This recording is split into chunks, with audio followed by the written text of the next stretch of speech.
Welcome to Top M&A Entrepreneurs. Today, my guest is John Panaccione, a fellow veteran, Army officer.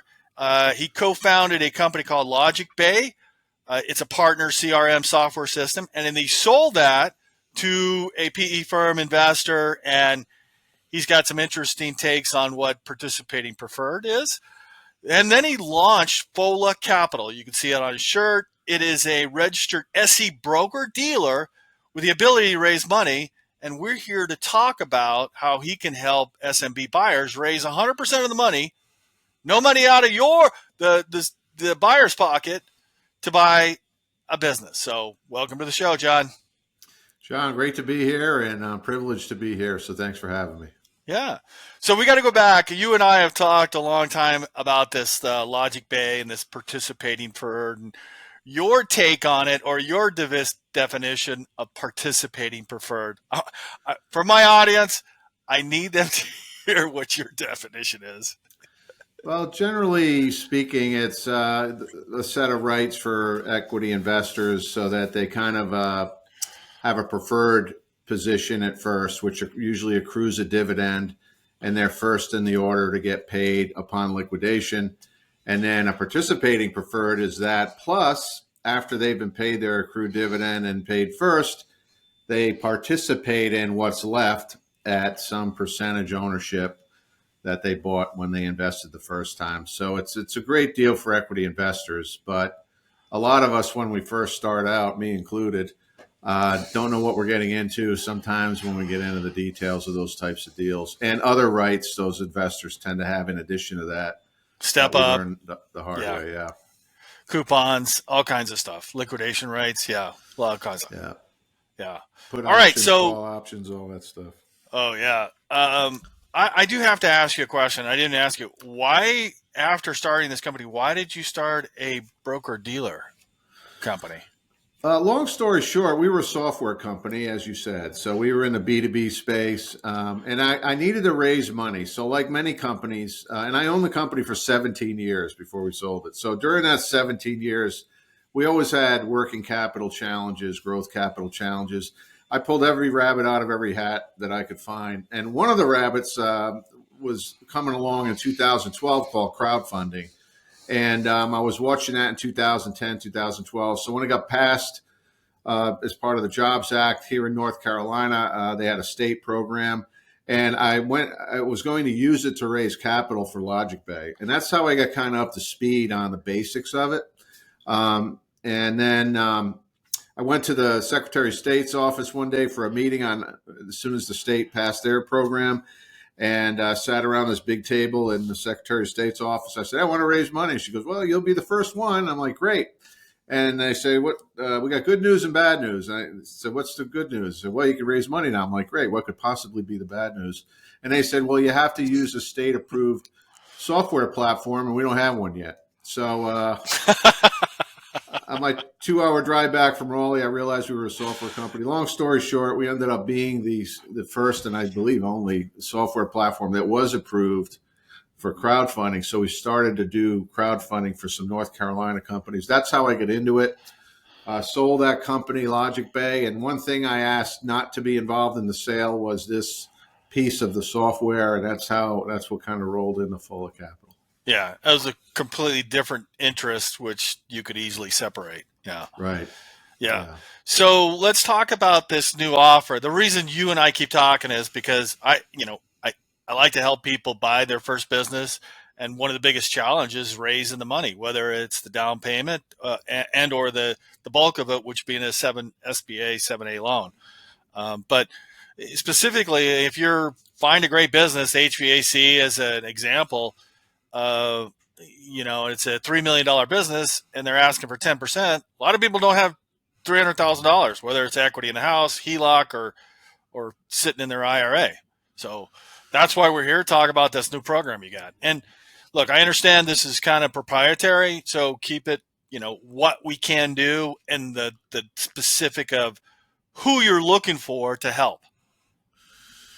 Yeah, so, in a nutshell, this is probably a topic you've discussed on this podcast. There's always some changes being made every couple of years with the SBA rules. So the more recent ones allowed for some portion of seller financing to be part of that equity portion. So that's part of Yeah. the solution. The other part of the solution is to now, you can bring in investors to fund whatever's left of that 10%. It doesn't have to come from you personally as the borrower. So it's really those two tools combined that create a strategy where that 10% can be filled by other people's money, whether it's the Yeah. seller Let me ask you a or question. investor. Sorry to interrupt you, but Sure. what are your thoughts on seller financing, keeping somebody in the business 19% so they don't have to sign a personal guarantee versus finding outside equity investors? Uh, Look, I tell everybody read the SBA rules. They're online, just read them. So one of the things, seller financing is part of that deal that I just described. Sounds good, but when the sellers actually see what they can do and what the restrictions are on getting paid, they usually say thanks, but no thanks. Yeah. And part of that is they can only do interest, if that, for 2 years, and then it can't be any balloon payments. And the lender that provides the SBA loan's got to be paid first. So when all of that is understood, the seller usually goes, I'm not sure I want to do that.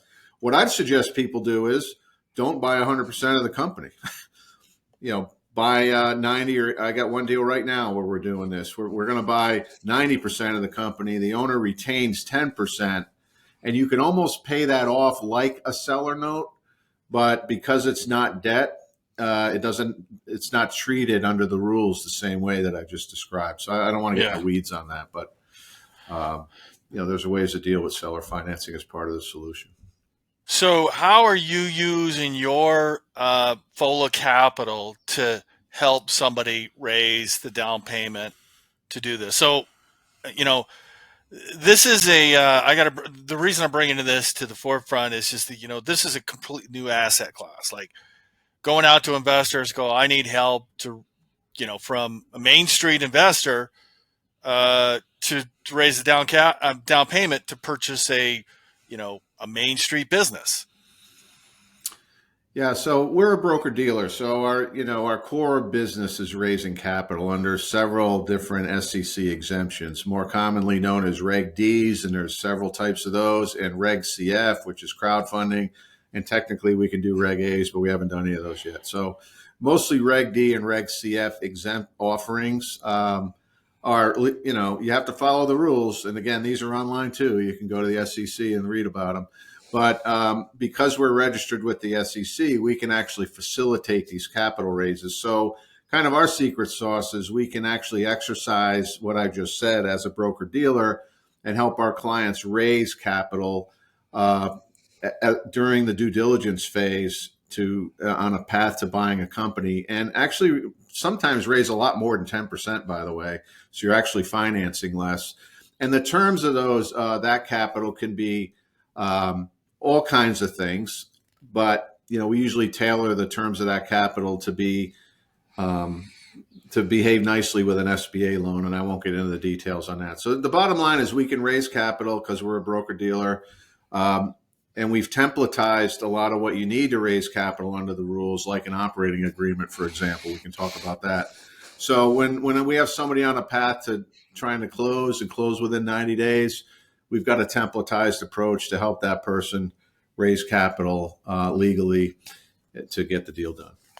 I'm going to go into that process and what that looks like if I was to come to you first meeting and what happens next. But I want to ask you about, I have somebody in my network that just decided to I'm going to go raise capital. And he started putting out ads on Facebook and saying, hey, I want to, come in.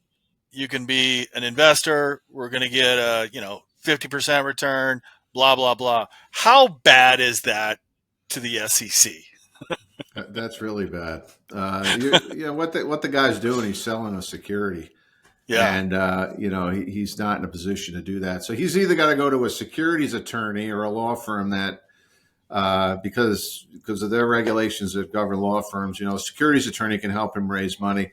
But a broker dealer can too. And that person definitely needs to go with one of those. He's wasting his time. Even if he raises the money, once somebody figures that out, he'll have to return the money. And if he's already bought the company with that money, he's in big trouble. But not to scare everybody, because I hate when people talk on these things No, and but you scare can't. It's everybody. not like you could just go, I need to go raise money and put ads on Facebook if Facebook allows you. But there's ways to say that.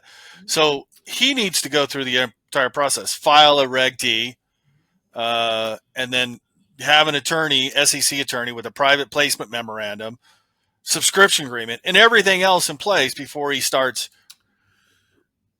Yeah, raising, taking any money from anybody. in short, yes. But let me offer some clarification, which might be helpful for some people. When you don't really file a PPM, you actually only file a PPM once you're successfully raised and have done an initial closing. Then you file with the SEC. With Reg CF, it's different. You have to file what's called a Form C before you raise money. So it depends which of the exemptions you're using to raise the capital. You can use each, by the way. Well, you can't use Reg CF. But anyway, let me just split Reg D down into two different kinds of Reg Ds. There's a Reg D 506B and a Reg D 506C. And there's big differences between the two. One of them is a 506B. You can involve or have up to 35 non-accredited investors, which is 89% of the population. With a Reg D 506C, you have to have 100% accredited. That's one big difference. The other big difference is with a Reg D 506B, you cannot advertise. You have to have a pre-existing relationship with the investors. Can that With a reg, let Go me ahead. jump in here. Can that existing relationship actually be a first connection on LinkedIn, not actually ever talking, but can that qualify? There's all these gray areas. Technically, it could qualify. Depends how, is that connection on LinkedIn somebody you've done business with, or a relative, or is it just a complete stranger that linked in with you? There are degrees of links within LinkedIn, but that's a good question. I get it all the time. It is a gray area, judgments required, but theoretically, it's friends and family and people you have some kind of relationship with. You have their email address, you've done business with them, or they're friends and family, right? So lots of the deals I do are 506Bs, because what you want to do is raise the money quickly, because you only got a certain window of time. You got to close the deal, right? So a lot of times you're going to go to people total strangers. It's really tough to get a total stranger to act very quickly to get your deal done. They don't know you. They don't know the business you're buying. With what we do, a 506B is usually what we use, because you got to go fast. And there's a Yeah. lot of people need to know you. Now, I'm not saying, now the 506C, you could do a Super Bowl ad if you wanted to. You can advertise the heck out of it. We do 506Cs, but usually that takes longer. Yeah. All right. Let's go to the part where you describe, actually what it looks like when I first walk into you. What the avatar looks like. I've got to have a deal under LOI. I need a credit score of something 640 or better. Do I already need to be approved for SBA, or the deal does? What does that look like if I'm coming to you and I go, John, I got a deal and I need help raising $300,000 to buy a $3 million company? Well, good question. I mean, we usually deal with folks that aren't qualified for SBA and all that, and that's a whole other conversation. But the wording of the rules around SBA, it says specifically in the rules for SBA that the SBA loans exist for people that cannot qualify for conventional financing. So this whole notion of you got to get pre-approved with SBA, it's kind of an oxymoron, right? The whole purpose of the SBA is to help us poor souls that don't have a lot of money that want to buy something. The government's going to back us, right, if we have some other criteria. So that aside, most of our clients, they don't have a lot of cash in the bank. As you said, I deal with a lot of veterans, for example. Some dude just retires at 40 years old, served this country for 20 years. He doesn't have millions of dollars in the bank, but he or she's a great person, right? Great American. So that's typically who we work with. It doesn't have to be that, but come to us. We're usually pre-LOI. We like to get involved early. Through an affiliated company, Folla Consulting Services, we have a buy-side advisory service. We charge a small monthly retainer, and we help searchers kind of We coach them along the process of finding a company, and then we help them with their LOI. It's part of what we do. And then we help them through due diligence. And then in that phase is when we're pulling in Folla Capital to potentially do the capital raise, because that's a regulated activity. And then that whole process kind of is a package that we offer. Yeah. So let's talk about like specifics. It's got to be a good deal. Cash flowing, debt service coverage ratio, enduringly profitable, 5-10 years old. What does that got to look like?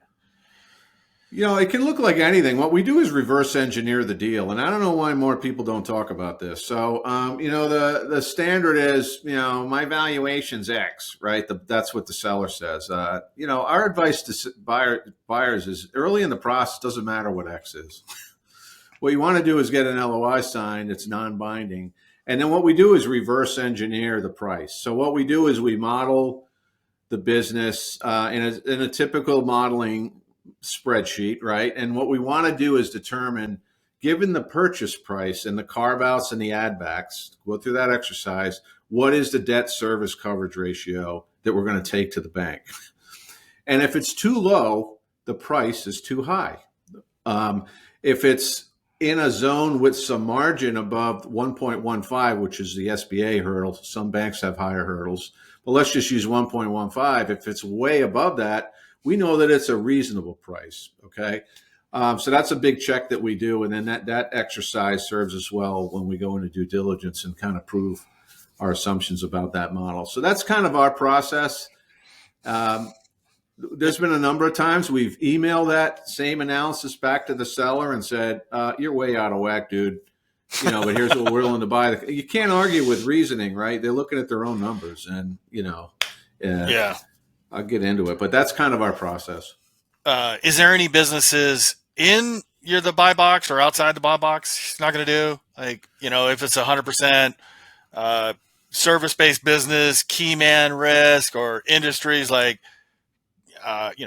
gun sales, Second Amendment, or e-commerce? No, I live in North Carolina. I'm a veteran, so I'm a fan of guns. But okay. No, you kind of touched a nerve there because when I was running a company, I got tired of gatekeepers. And there's a lot of gatekeepers in this world, and we don't want to be a gatekeeper. We think the public should decide who the winners and losers are.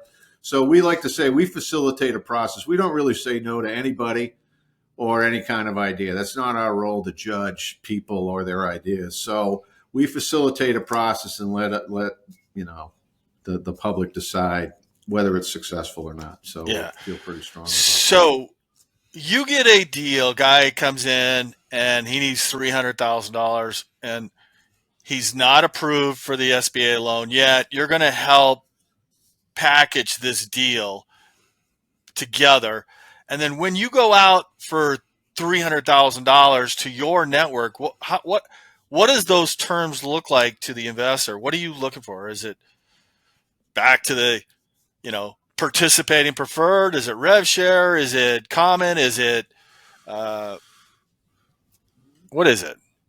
Yeah, and you don't have to get question. too specific to give away the deals, but I'm just curious what that looks like. We do have one little secret thing in our operating agreement that we've come up with, but I'll just kind of beat around the bush. So within the rules, and we actually worked on this with a couple of very large banks because we have referral agreements with a few banks. It's another thing we do for our clients. We already have established banking relationships. So we take that exercise with the Excel file I just told you about. That's actually what we send to our bank when we do a referral. So we want to do this deal. So we already do a lot of their underwriting for them. But anyway, back to your question. We have a standard operating agreement that we've developed. And within it, there are certain classes of units. Let's just say it's an LLC. There's different classes of LLC units. So our client would have one class, say Class A. Those are voting units and all that, right? Then the second class would be for the investors. Call them Class B units. And they're non-voting, but they have certain unique rights. And those unique rights is what I'd rather not get into publicly. But they're pretty cool options for the investor. Basically, it lets them, gives them a right to sell back their investment to the company at some certain point in the future, which provides liquidity for investors. They don't have to wait for you to sell the company, right? That's the big bonus.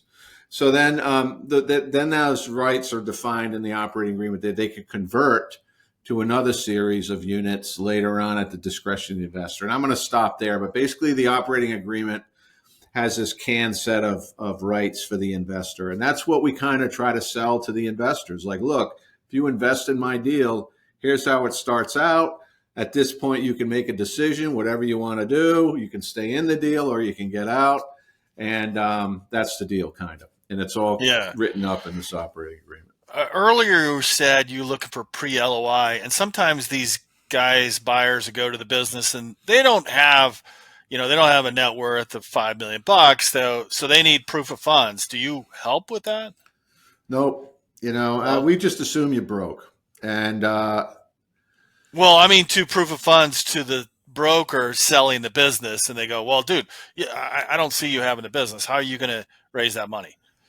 Well, John, we do everything off the beaten path. So to a broker that demands that, we say, show me any rule that says that's a requirement. There is no such requirement. It's what every broker does, though. And because a lot of brokers come from the real estate world where they were selling houses, now they're selling businesses. And that's what you do when you try to sell a house. There is no rule that says brokers have to ask you that question. And most of our clients, particularly veterans, they don't have the net worth to go get a pre-approval loan that you're looking for. So let's just put the kibosh on that, is what I tell brokers that I deal with, successfully too, by the way. And I don't mean to be a bully, but there is no rule that says that. Now, when I describe what we can do to get my client funded, then they tend to say, oh, okay, well, I don't need the pre-approval then, right? So two things. First is what I've learned is pre-approvals are just ways that banks isolate you and get you committed to give them the deal first, in my opinion, right? It doesn't mean anything. There are like 7 approvals that you have to go through with a bank. That pre-approval is nothing. So it's just their way of locking you into them to get the first look at the deal. And then secondly,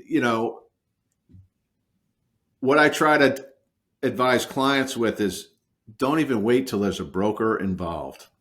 Most of my deals are way before a broker. I've got this whole program we could talk about under VetCO called Pass the Guide on, where there are methods to get to many business owners way before they ever bring in a broker. And when you can do that, not only do you avoid that stupid question, but you can get a really good deal done with a seller.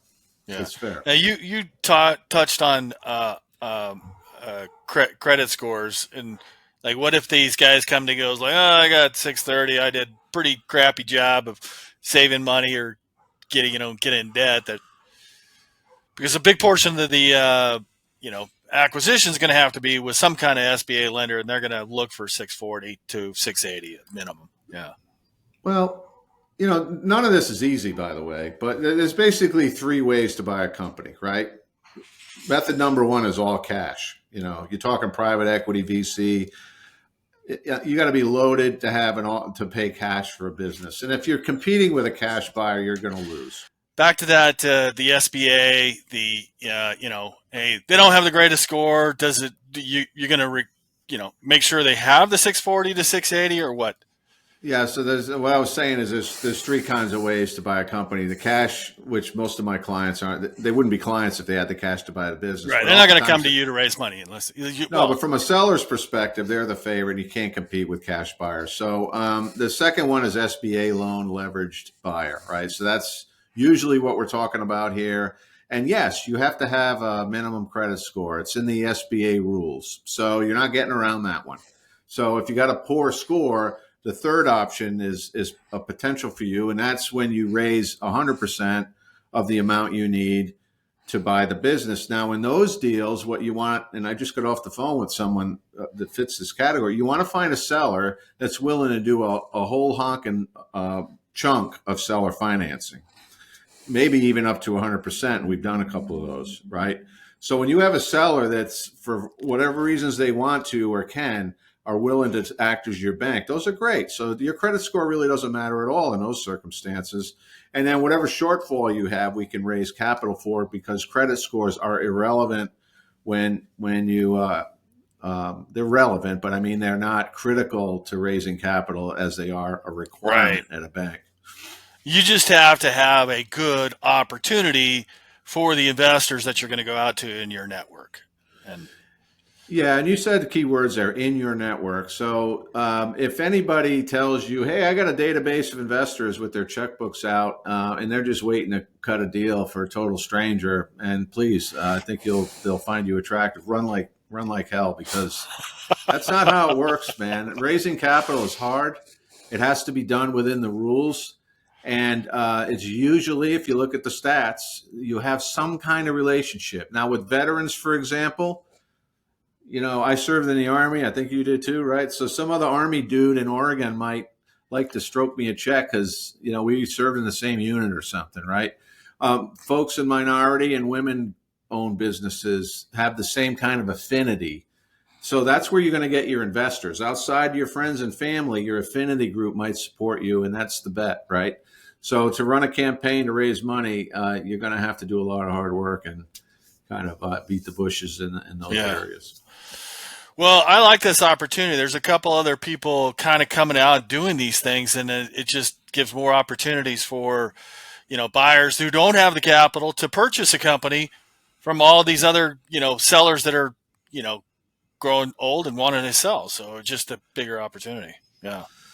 Yeah, I agree. It's a huge, exciting opportunity, and when you compare it to startups, you got to ask yourself, which path would you rather go down? This acquisition path is actually much easier than actually trying to raise money for a startup. Oh my God, I've done that before. I'd never do it again, and I don't recommend it to anybody. Yeah, and I'm associated with the co-founder Vet, the CEO. We have an 8-week accelerator program there, and then we kind of talk about this a lot. But just what I tell startup people, and I did 3 startups, shame on me, but I would never do it again. But when you have a startup idea, buy a company that's in the ballpark of what your idea is, and then incubate that idea within the startup, and have that existing business jumpstart your startup idea. That's a better with way free to cash achieve flow, your paying vision. your bills too. Yeah, absolutely. Yeah. John, how do they get in touch with you? Should they tell you, if they call you and say, hey, I listened to your show with John, top M&A entrepreneur. So how do they get in touch with you? LinkedIn is probably an easy way. I'm on LinkedIn, or you can go to follacapital.com, FOLLA capital.com, and fill out the contact us form there. Either way, you'll get to us, and we'll respond. Perfect. Thanks for coming on the show. Thanks, John. Thanks for having me.